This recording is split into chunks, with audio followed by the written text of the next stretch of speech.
believed in Zionism and decided not to go to the Americas or to the West, but came to Palestine in a trickle over 1882 to 1914. And the Arabs growingly became politically conscious, the Arabs of Palestine, and then growingly as their consciousness or nationalist consciousness developed, they began to resist the influx of Jews, Zionists. And thus the conflict began. Some people say no Zionism, no Arab-Israeli conflict, which is of course true. One can also say no Arabs, no in Palestine, no Arab-Israeli conflict. The Arabs, incidentally, who talk about themselves as the indigenous population of Palestine, are not really indigenous. They came to Palestine, conquered it, and began to settle and Muslimize it in the 7th century. They came out of Arabia. They never lived in Palestine, but as I say, they came and conquered it. And from that point on, Palestine became a largely Arab, largely Muslim country. The Zionists came there from the 1880s and began to Judaize, if you like, the country, and thus the conflict began. If you like, one can say no Arabs conquering and settling in Palestine, no conflict, of course. In any event, the conflict now is 140 years old, and I would like to periodize it, to divide it into three, I think, historical stages. I think this would be accurate. The first period is from 1882 until 1948. And that was a conflict between Palestine's Arabs, the Arabs who lived in Palestine, who later began to call themselves, incidentally, Palestinians. Before 48, everybody living in Palestine was a Palestinian. They had a Palestinian identity card given to them by the British Mandate government, Arabs and Jews. But after 48, they began to call themselves the Arabs Palestinian.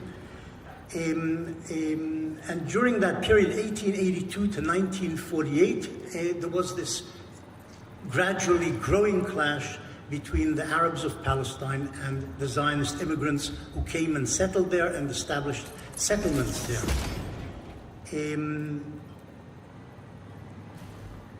Both of the peoples, both the Jews in Palestine and the Arabs in Palestine, claimed the land as their own.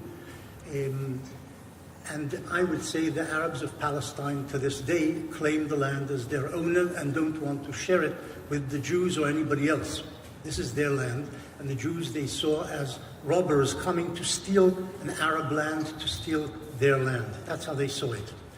The Jews wanted all of Palestine from the inception of the Zionist movement until, I would say, the mid-1930s, until 1937-38, when the Jews reluctantly agreed that Palestine had to be, not because they wanted to, but had to be divided between the Jews and the Arabs.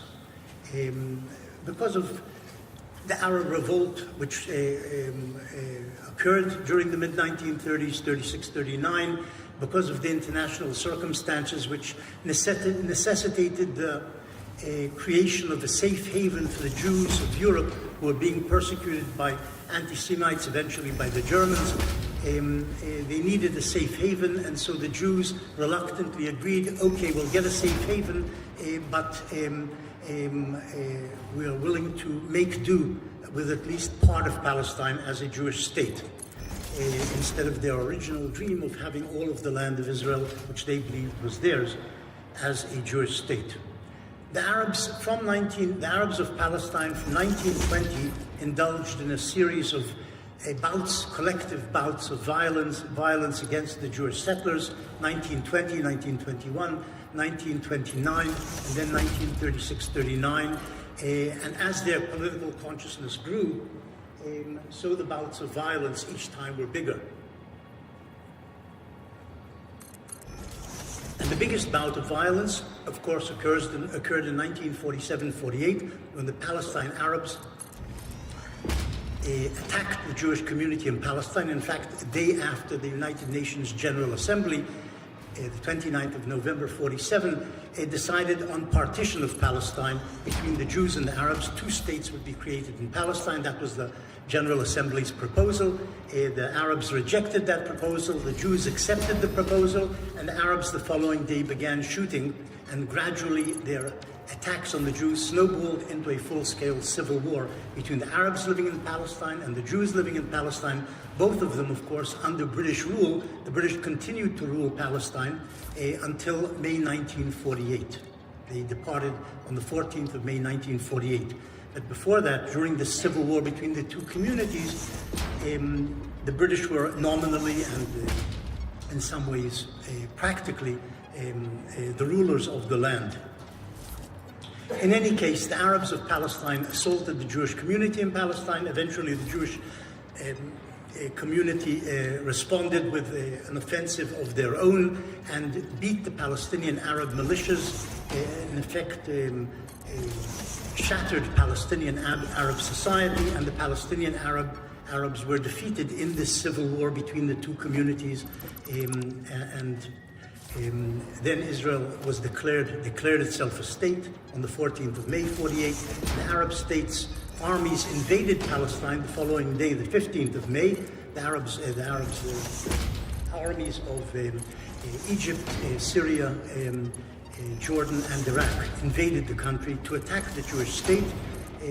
We don't have their state papers. We don't know what their ultimate aim was, but we do know they wanted to harm the Jewish community and perhaps forestall the emergence of a Jewish state in Palestine, to conquer territories in Palestine for themselves. The Jordanians entered the country in order to annex it, the West Bank basically, and take over East Jerusalem. The Egyptians wanted to annex the Negev Desert, the southern part of Palestine. The Syrians apparently wanted to take over the Sea of Galilee and the area around it.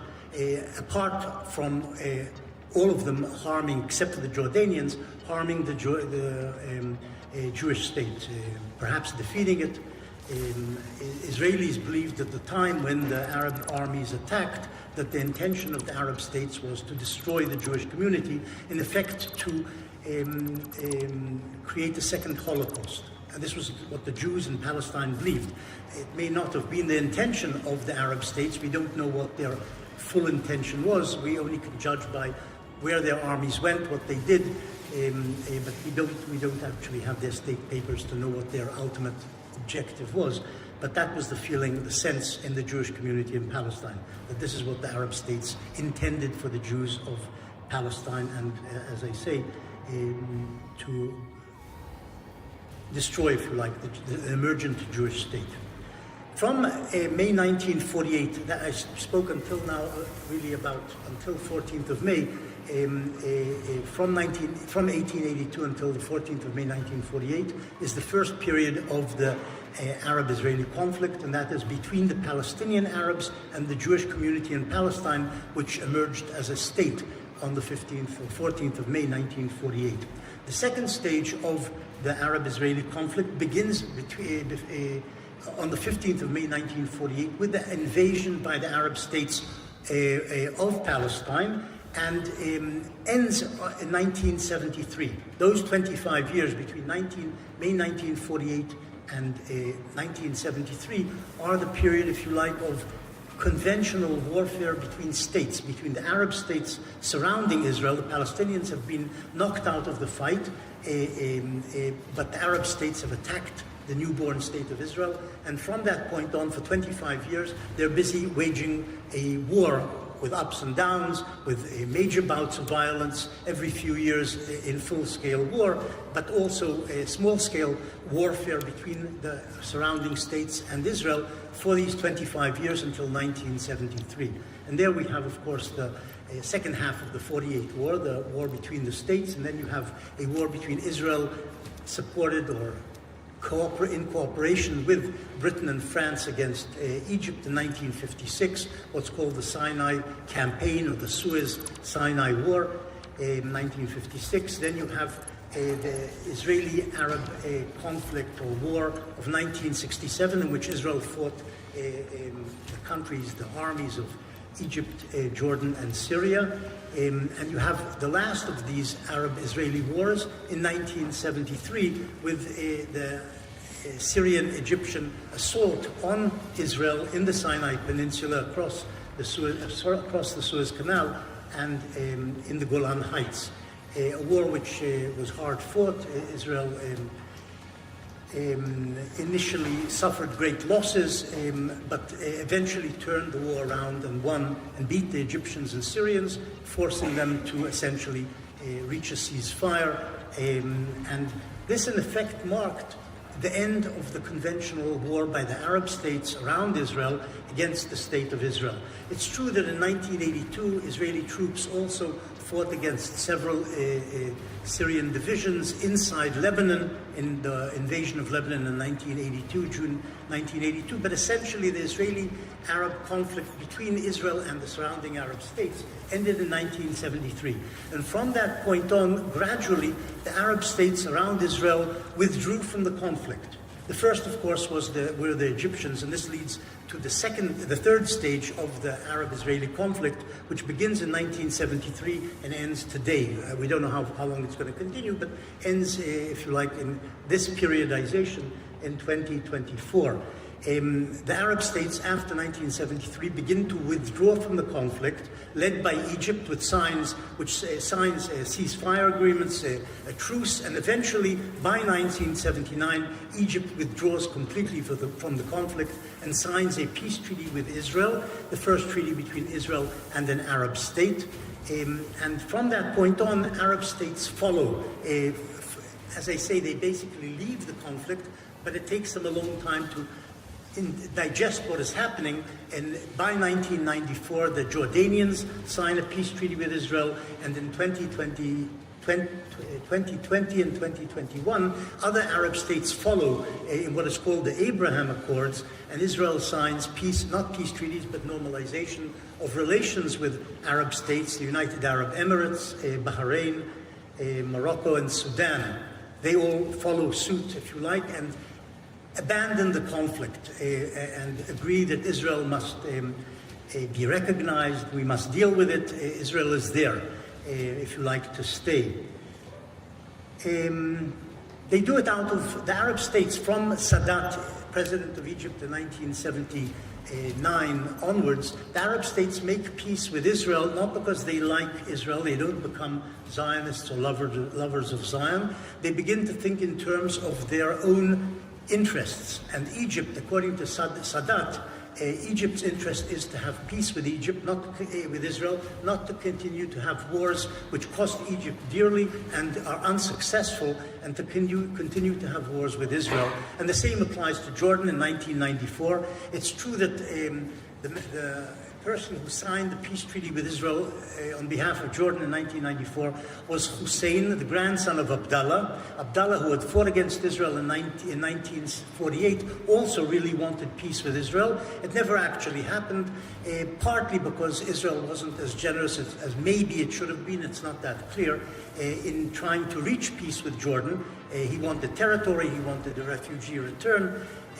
I'll talk about the refugee problem in a second. But Israel didn't reach peace with Jordan in 1948, but it did under Hussein, the grandson of Abdallah, in 1994. He made his peace with Israel.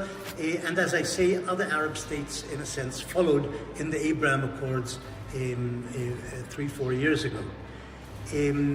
But these states did not, as I say, make their peace with Israel out of a changed pro-Zionist perspective, but because they were looking after their own state's interests. Their interests were to have peace, it would be better for them. That's how they worked it out. The Arab peoples, if I'm already talking about this, the Arab peoples, especially those living in Egypt, but also those living in Jordan, it's not so true about the Emirates, but the Arab peoples in general didn't go along, if you like, with their governments. The governments may have signed, the regimes may have signed peace with Israel, but the Arab peoples weren't happy about these arrangements, weren't happy about this peace made with Israel. They still hated Israel. The regimes also generally didn't inculcate in their peoples a desire for peace with Israel. In the schools in Egypt, anti-Semitic, anti-Israeli tracts persisted, attitudes persisted. The peoples didn't agree. The lawyers' associations, the medical associations in Egypt, all of them denounced the peace treaty by Sadat. But the regimes went their own way. These are not democracies. They are led by their autocracies in which the governments decide what happens in terms of higher politics. And so the peoples were against, but the regimes made peace with Israel. I say this may not be true about the United Arab Emirates or Bahrain. I don't know what the peoples there think. They may not have any ingrained anti-Israeli attitudes. Their school systems probably don't necessarily teach a hatred of Israel or anti-Semitism. It's a different type of people. They were never involved in the war between Israel and the Arabs. The United Emirates, the Bahrainis, Sudan, Morocco, not really involved in the war, unlike Egypt and Jordan. So I don't know what public attitudes really are there, but in any case, they went along with it.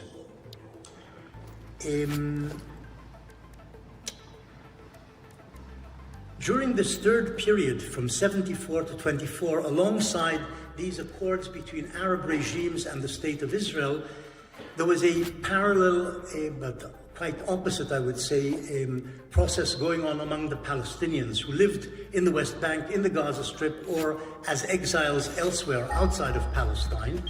And that process was resistance, a growing resistance, what they call resistance, what Israelis were to call terrorism, a growing resistance to peace with Israel. The Palestinians wanted Palestine for themselves, back Palestine for themselves. They wanted to return their refugees, to return to their lands and homes which had been taken from them, from which they had been uprooted in the 48 war.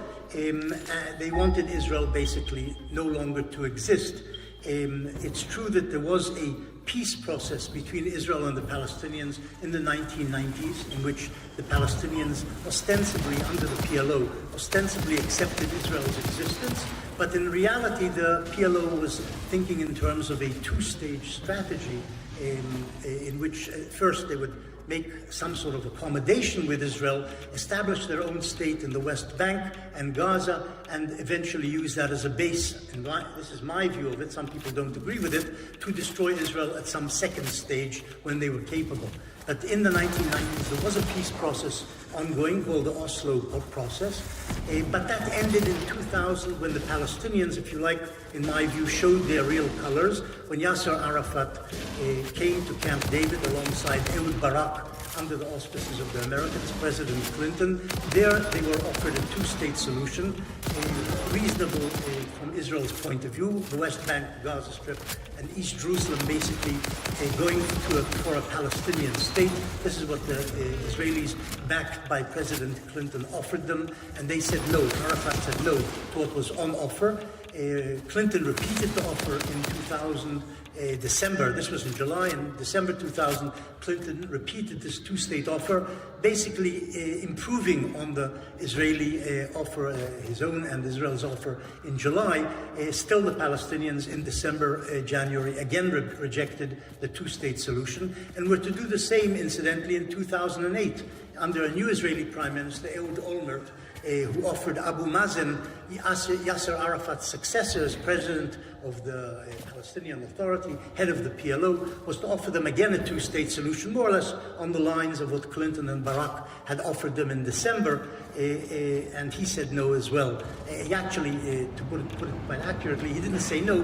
The proposal was put on the table for Abbas, the successor to Arafat in 2008, and he simply walked away from it, not saying yes or no. But in effect, not saying yes meant he was saying no.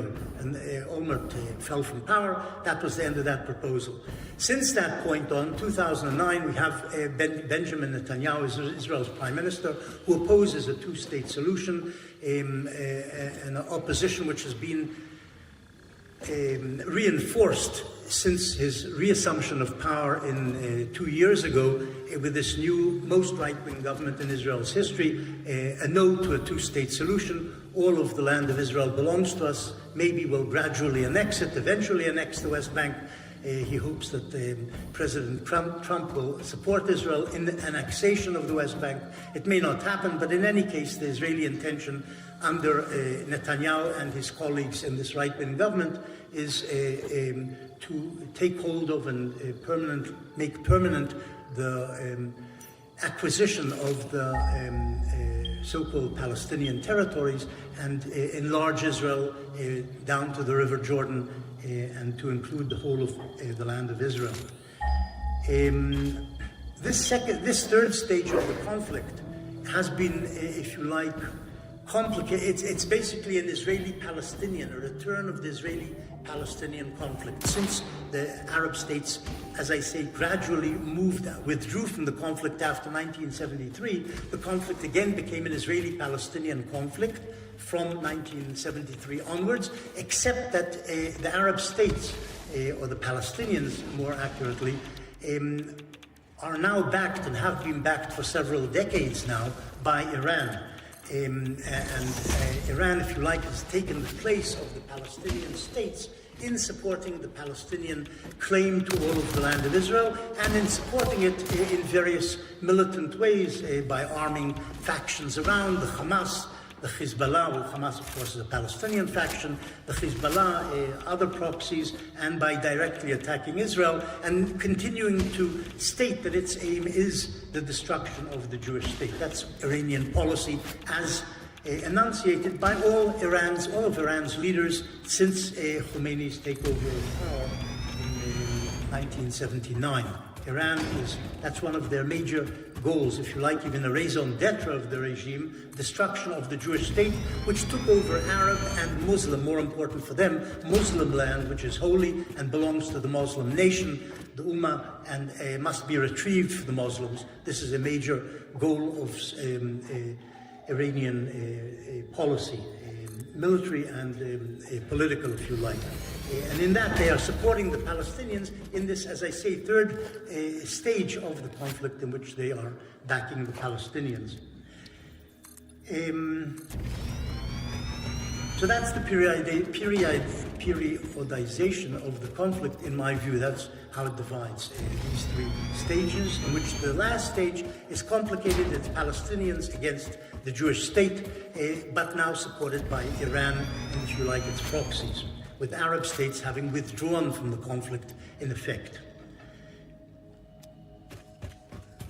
It's interesting, if I just add a footnote to that, it's interesting to note that Syria, which is in some ways a client state of Iran, hasn't joined the conflict this year. This past year, Israel has been fighting the proxies, some of them based in Syria, and Iran, but Syria, the army of Syria, the regime of Syria, is uninvolved. They allow the shipment of arms from Iran to the Hezbollah, shipment of arms from Iran to God knows where, through Syria, but they don't join the fight, the Syrians. Now the situation has been made complex in Syria because of an internal revolt, which has been going on for years, but now has re-erupted. But Syria hasn't joined the conflict. In other words, alongside the Arab states, Syria is not party to the conflict. It's an interesting sideline to what has been happening in the last year. But also I wanted to speak about three themes of the conflict. One relates to the nature of the Israeli-Arab conflict. More accurately, the Zionist-Arab conflict, because it begins before the State of Israel was created. The conventional view is that it's a political territorial war between two ethnic or ethnic religious, whatever you want to call them, ethnic nationalist groups, the Zionist, the Jewish movement, the Jewish national movement, the Zionists, and the Palestinian national movement, over a piece of territory. It's unlike, if you like, the conventional political conflicts between states about borderlands, say about Alsace-Lorraine between Germany and France, which is about borderlands. This conflict between national groups or ethnic groups is over the whole of the land. It's over the whole of Palestine. That's what it's issue. the land of Israel, not this chunk of the land or that chunk. It's about the whole land. And the Palestinian national movement, as represented by the Hamas in recent decades, but I think also as represented by the PLO, really wants all the land because it's theirs, because it was robbed from them by a bunch of European Jews. That's how they see it. And it's true that it is a conventional conflict about territory. As I say, unusual because it's about the whole of the land, not about the borderlands. But it's also a religious cultural conflict, and with this, some historians disagree with me. Now, there's always been a religious element in the conflict between the two sides, partly, if you like, with ups and downs. In the 1920s and 1929, the cause of the Arab eruption, the Arab riots, if you like, the Arab pogroms against the Jews in the summer of 1929 was ostensibly about the Temple Mount. In other words, one of the leaders, or some of the leaders of the Palestinian national movement in 1929 said the Jews are taking over the Temple Mount, want to destroy the two Arab mosques on the Temple Mount and to replace them with a Jewish temple, a third Jewish temple. And that's why we're rebelling, or we're attacking the Jews in various parts of the country. In other words, there was a religious impetus there, and I think Haj Amin al-Husseini, the head of the Palestinian national movement later, during the 30s, but who preached in the 29s and rabble-roused in the 29 to get the riots of 1929 going, he understood that to get the Arab masses in Palestine to move against the Jews, you must talk about religion. Religion is what concerns them. They really care about God, Allah. They believe in Him. They believe that He has a will, that His interpretation, that is Husseini's and his colleagues' interpretation of what Allah wants, is the right interpretation, and we must assault the Zionists who are taking over this Muslim Islamic holy land. What I'm saying is the religious element was very important in the 20s, came to the fore in 29, and has recurred ever since through the conflict. Today, of course, you see it much more clearly. The Palestinian national movement is essentially represented by and in some ways led by the Hamas, which is a fundamentalist religious organization which preaches that Palestine, of course, is theirs and must be returned from the hands of the infidel to the Muslims where it belongs. And again, if they win, must also be converted into a Muslim Sharia-directed land, a land governed by Islamic law. And most Palestinians, incidentally, according to all opinion polls, supported the October 7th assault by the Hamas on Israel. And they have good reason, if you like, from their point of view, to hate Israel. Israel turned many of them into refugees. It took their land. It occupied them for 50 years. And occupation is no kindergarten. It's a very brutal, basically, experience. And they've been experienced, as I say, in the West Bank for 50 years, and the Gaza Strip in various ways also for 50 years.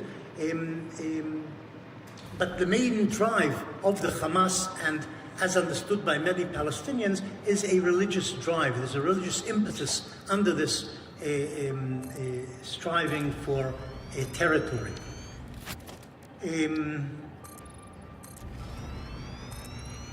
1948, the war, which is the most crucial of the Israeli-Arab wars, the first and the most crucial, because that's when Israel was established, that's when the Palestinians were destroyed, if you like, as a society.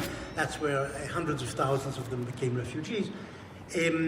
That war, in some ways, was spearheaded by a decision by the ulama of Al-Azhar. Al-Azhar is the leading university in the Arab world, in the Sunni Arab world, the oldest, of course, in Cairo. And its band of theologians who run the place, the ulama, declared on the 1st of December jihad against the Jewish state. 1st of December 1947, 2 days after the United Nations General Assembly proposed partition. They declared jihad against the Jewish state to be the Zionist enterprise, which was going to turn into a Jewish state according to the UN proposals.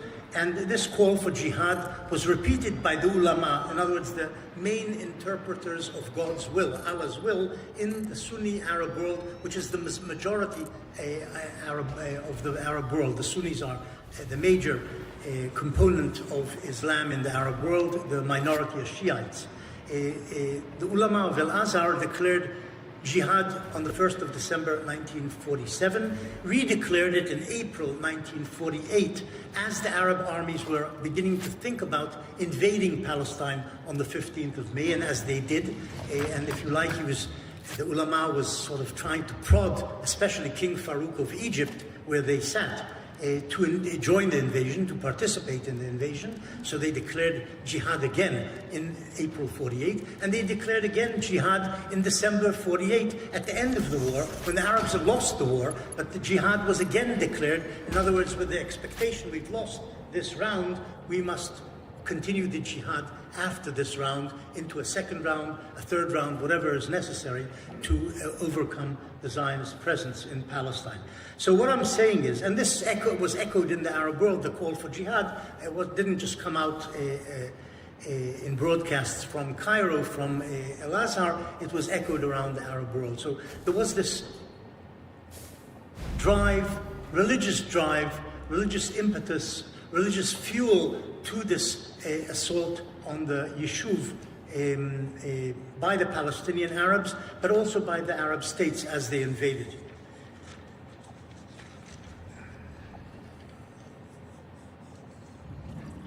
The Hamas, incidentally, just to add to that, if you like, a postscript, the Hamas won the only general elections ever held among the Palestinians in 2006. They won those general elections, overcoming the so-called secular PLO, Palestine Liberation Organization, or Fatah, its major component in the elections of 2006. And then, as we know, they took over the Gaza Strip in 2007, from which Israel had withdrawn its settlements and its troops in 2005. And as I say, they are the most popular party among Palestinians, not just in the Gaza Strip, in the West Bank, worldwide among Palestinian communities. They are the most popular party among the Palestinians.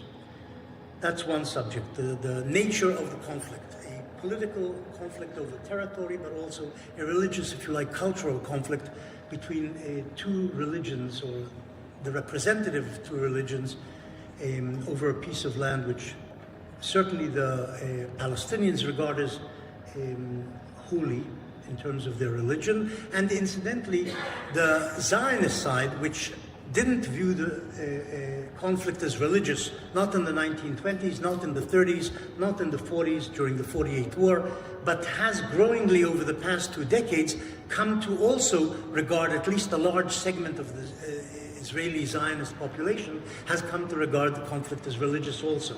With the increase of importance and power of the religious elements in the Jewish community in Palestine, in Israel, now probably representing demographically 30% of the country, maybe slightly more than 30% demographically are religious.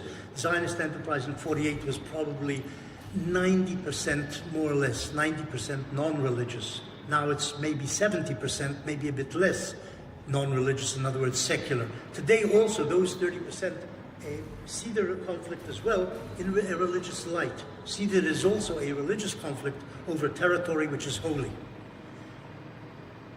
A second subject I wanted to talk about was refugee problems.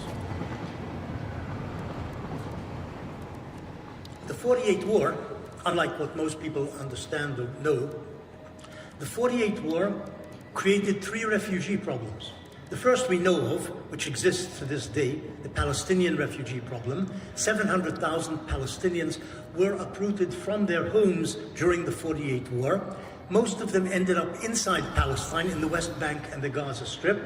30% perhaps ended up outside Palestine, and those are real refugees. The definition of refugee in the Oxford Dictionary, and probably in most places, is somebody ousted from his land, from his country. 70% of the Palestinian refugees in 1948, 70% of those 700,000 ended up in other parts of Palestine.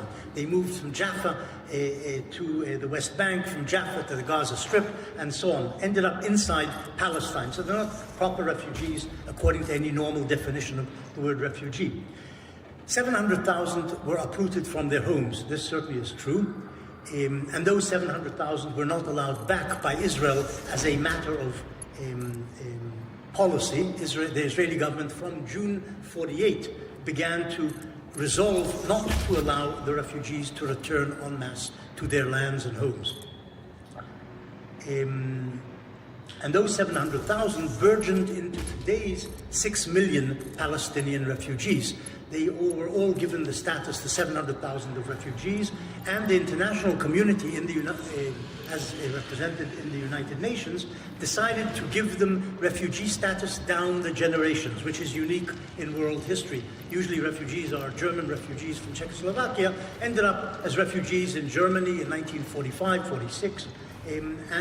Those were refugees, were absorbed by Germany, and became German citizens, no longer a German refugee problem in Europe. The same applies to Germans from Romania or Hungary or Russia or whatever. All those communities were absorbed and the refugee problem ended. The same applies to the Vietnamese during and after the Vietnamese War with America, or France and America. They were absorbed in various places. No Vietnamese refugee problem exists to this day. There is a Palestinian refugee problem, and there are 6 million of them on the books receiving aid, many of them, or most of them, receiving aid from the international community, meaning the West is subsidizing their lives through UNRWA with schools, free health care, food, and so on. And that has been going on since 1948. That's the first refugee problem, the Palestinian refugee problem, which still exists among us. We can talk about it in the question and answer if you like. It's something which I actually know something about. The second refugee problem caused by the 48 war was an Israeli refugee problem, which nobody knows about. 70,000 Jews in Palestine in 1948, in Israel in 1948, became refugees in the course of the 48 war. They were uprooted from their homes, from various kibbutzim, which were conquered by the Syrian or Egyptian army, by the Jordanian Arab Legion, which took also the Jewish quarter of the old city of Jerusalem. And their inhabitants, all of these inhabitants, 70,000 of them, became internal refugees. They moved to Tel Aviv, to Haifa, were given room and board, if you like, in schools, empty schools, and so on. But most of them, of course, returned. Why 70,000 is important? 70,000 was slightly more than 10% of the Jewish community in Palestine. The Jewish community in Palestine numbered 650,000 souls altogether. 70,000 of them, 10%, became refugees in the course of the 48 war. If that happened in Germany, 10% of Germans became refugees as a result of the war, you would have 8 million German refugees, which is, of course, as you understand, a large number. So 70,000 was a large number for the Jewish community in Palestine in 1948. It was an enormous refugee problem, but was solved. Most of the areas and settlements and so on taken over by the invading Arab armies in 1948 were reconquered by the Jews. The Jews were, Israel basically resettled them with their original inhabitants. Some places weren't reconquered, like the old city of Jerusalem and its Jewish quarter, but most were. They went back to their homes, and no Israeli refugee problem exists after 1948 in Israel. No Israeli refugee problem vanishes. The third refugee problem caused by the 48 war was the refugeedom of the Arab communities of the Arab world. Hundreds of thousands of Jews lived in Morocco, tens of thousands lived in Algeria, tens of thousands lived in Libya, tens of thousands lived in Tunisia, in Egypt, in Syria, 150,000 lived in Iraq, and I'm talking about Jews living in the Arab world before 1948. 100,000 or 70,000 lived in Yemen. All of these Jewish communities vanished as a result of the 48 war. All these Jews became refugees. The Jews of Yemen, the Jews of Iraq, the Jews of Egypt, the Jews of Morocco, etc., all became, over the course of the next 20 years, beginning in 1948, became refugees. First the Yemeni Jewish community, then the Iraqi Jewish community, and so on, all became refugees, being hounded out of those countries by the regimes and by the societies amid which they lived. The societies didn't want them there any longer. They saw the Jews as potential or actual collaborators with Israel, which had just defeated or was busy defeating the Palestinians and then defeating the Arab states and ejecting the Palestinians from their homes and lands in Palestine. And they saw the Jews as a subversive, potentially subversive, maybe actually subversive minority in their midst, and wanted to get rid of them.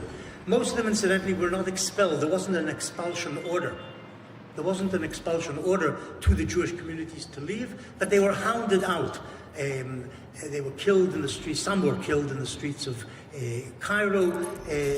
Hundreds and thousands were incarcerated by the Egyptian and Iraqi regimes in the course of 1948. They were put in basically concentration camps in Egypt and Iraq. In Egypt in 1956, Colonel Nasser, who ruled Egypt, actually expelled the Jews remaining in Egypt in 1956, following the Sinai War. But in other countries, they weren't expelled formally, officially, but they were hounded out by the societies among whom they lived and by the governments under which they lived. And most of them ended up, of course, in Israel, especially the poorer ones, say 3/4, 4/5 of the Jewish communities in the Arab world ended up in Israel, where they were absorbed, perhaps not well, perhaps badly. In some cases, there was some discrimination. There was charges of discrimination among them, ill feeling when they arrived in Israel, and there weren't houses for them, there weren't good schools for them, there weren't jobs for many of them. Many of them were illiterate, of course. They couldn't actually fit into a modern society as Israel's Jewish society was in 49. As compared to the Atlas Mountain Jews from Morocco, for example. But in any case, they ended up in Israel, most of them, became Israeli citizens, eventually got houses, jobs, schools from the beginning, and ended up as Israeli citizens. A minority of the Jews from the Arab countries ended up in, and that's basically the middle class from Morocco, Algeria, Egypt, and so on, ended up in England and France mostly. There again, being absorbed, becoming citizens of France and England, and living happily ever after. So these Arab Jews, these communities of Arab Jews, vanished as a refugee society. That is, they were no longer refugees, and no longer was there a Jewish refugee problem from the Arab world, from the Jewish communities there. And that refugee problem vanished. What remained was the Arab refugee problem, which, as I say, today numbers some 6 million souls. We can talk more about that if you like in the discussion. One last thing I wanted to go into was the peace processes in the course of the conflict.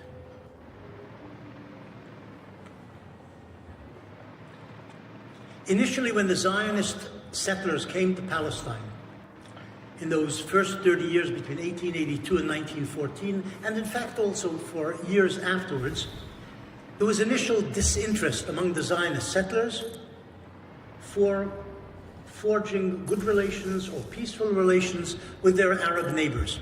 And they saw themselves as European settlers. They weren't actually colonists in the sense of European settlers in Algeria or Nairobi in Kenya or anywhere, or in the Americas. They weren't agents of an imperial power. They were agents of their national movement. The Zionist national movement wanted a state in the land which had belonged to the Jews. That's how they saw themselves, a national liberation movement. That's how they saw themselves. But they were Europeans with the European attitude to the inhabitants of the land, the third world people who were the Arabs of Palestine. So they didn't take an interest in, they didn't put out feelers. They didn't learn Arabic. They didn't want to know anything about the Arabs there. They wanted to establish their settlements, ultimately aiming at a Jewish state in Palestine, perhaps to turn all of Palestine into a Jewish state.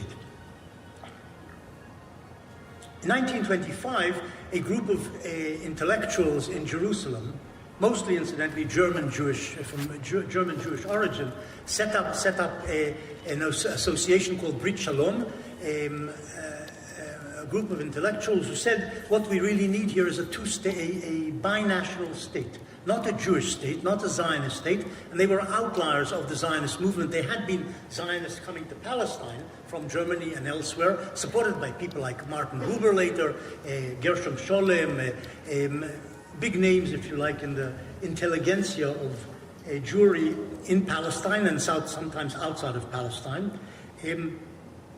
The Zionist movement didn't like them because they weren't Zionists. They wanted to establish a binational state, not a Jewish state in Palestine, some sort of binational state with parity between the Jews and the Arabs ruling together.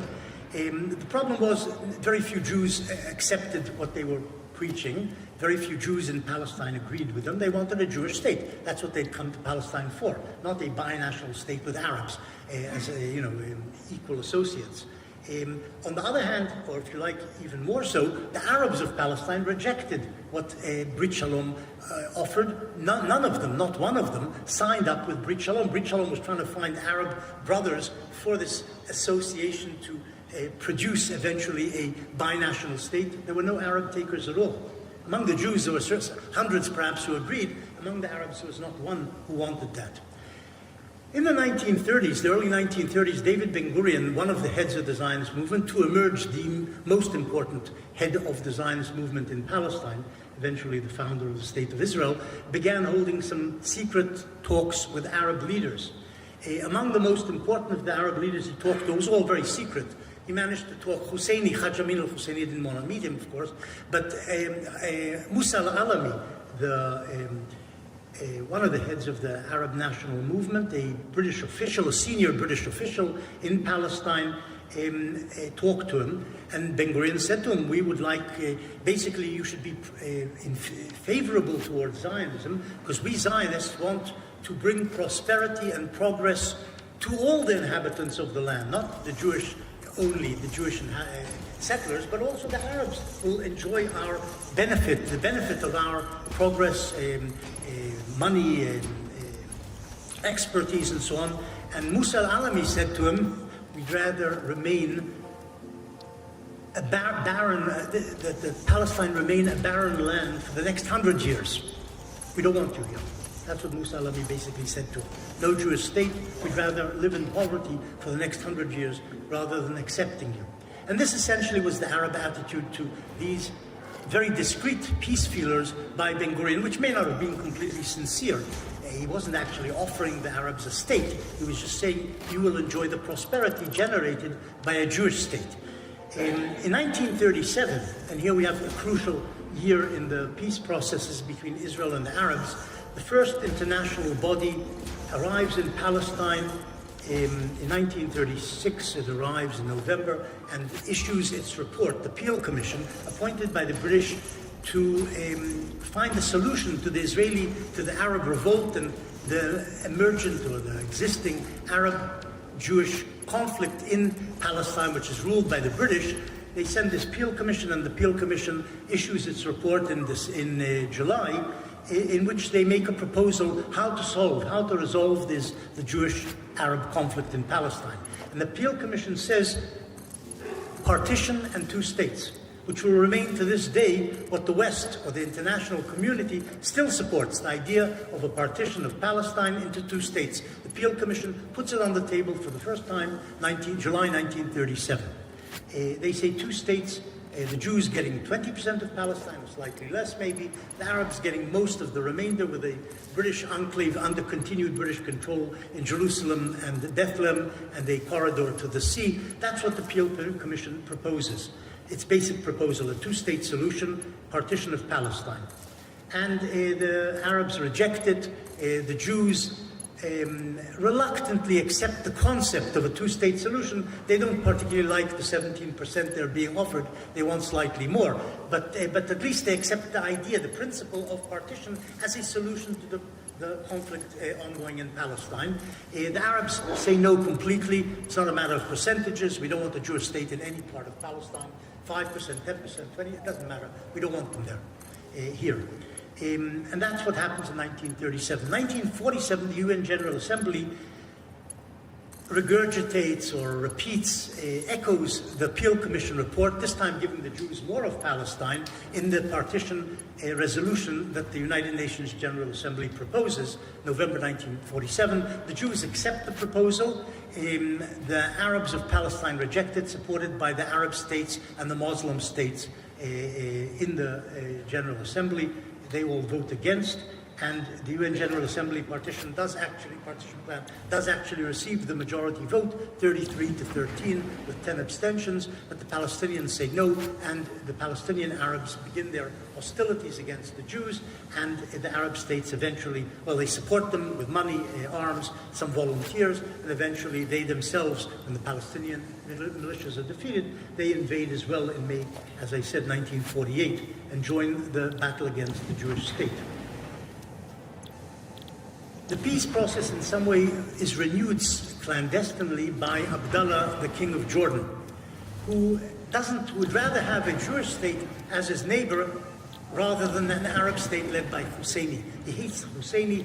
He sees the Palestinian Arabs as rivals for territory.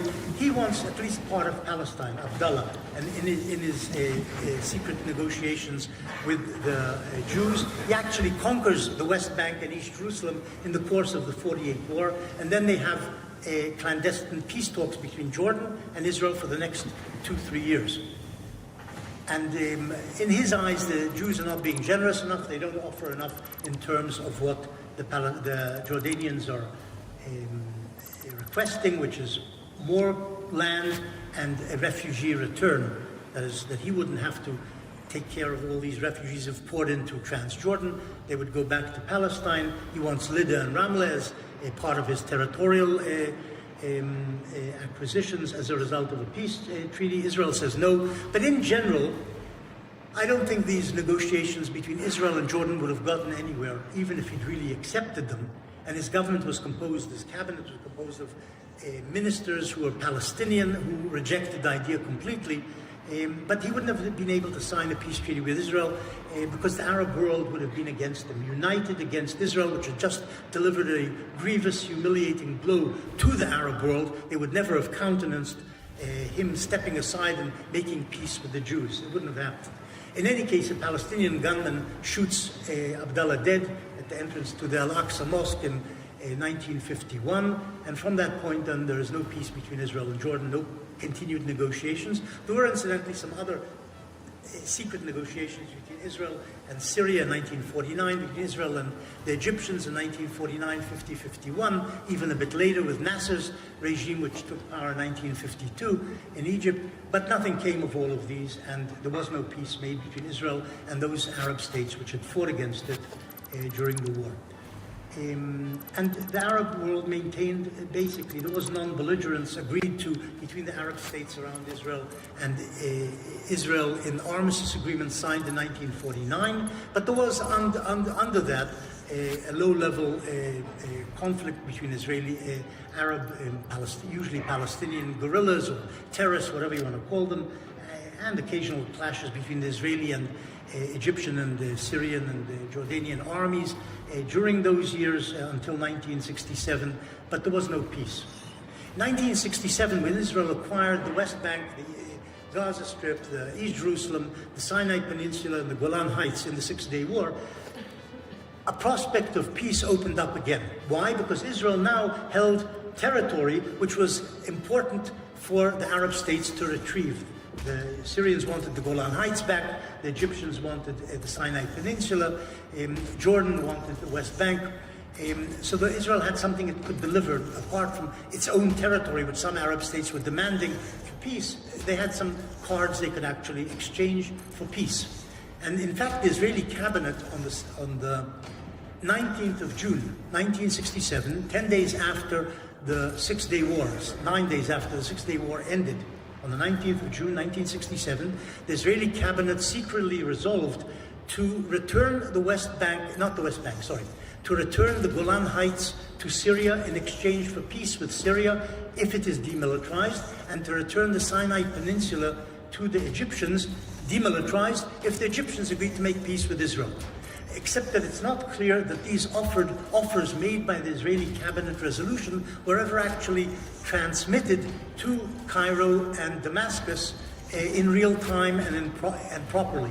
But in any case, within months, in September 1967, the Arab League leaders met in Khartoum, September 1967, and said no to negotiations, unanimously said no to negotiations, no to recognition of Israel, no to peace with Israel. The famous 3 no's of Khartoum. And from that point on, it appeared that the Six-Day War, the benefits from Israel's point of view of the Six-Day War of territory which could be exchanged for peace seemed to die. But that it died for only 6 years, that option. Because 1973, you have the last of the Israeli-Arab wars, Israel versus Egypt and Syria, which attacked it.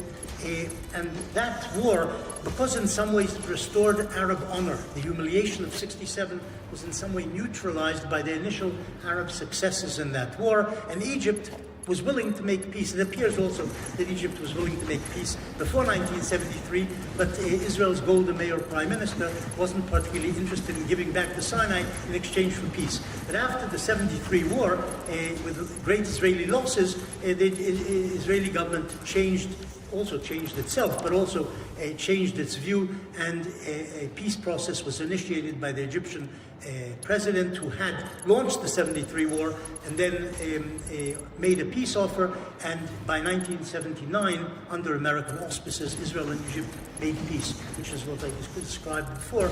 Eventually there is Israeli peace with Egypt. Eventually this is followed in some ways by the Oslo Accords, the Oslo process with the Palestinians, which didn't really mature into peace, and eventually we have the Israeli-Jordanian peace in 1994, and the normalization of relations between Israel and the participants of the Abraham Accords in 2020, 2021.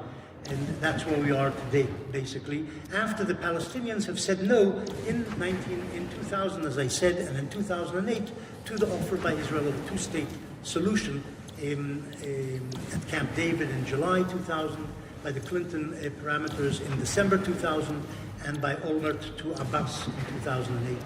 And that's where we are today. That's all I have to say.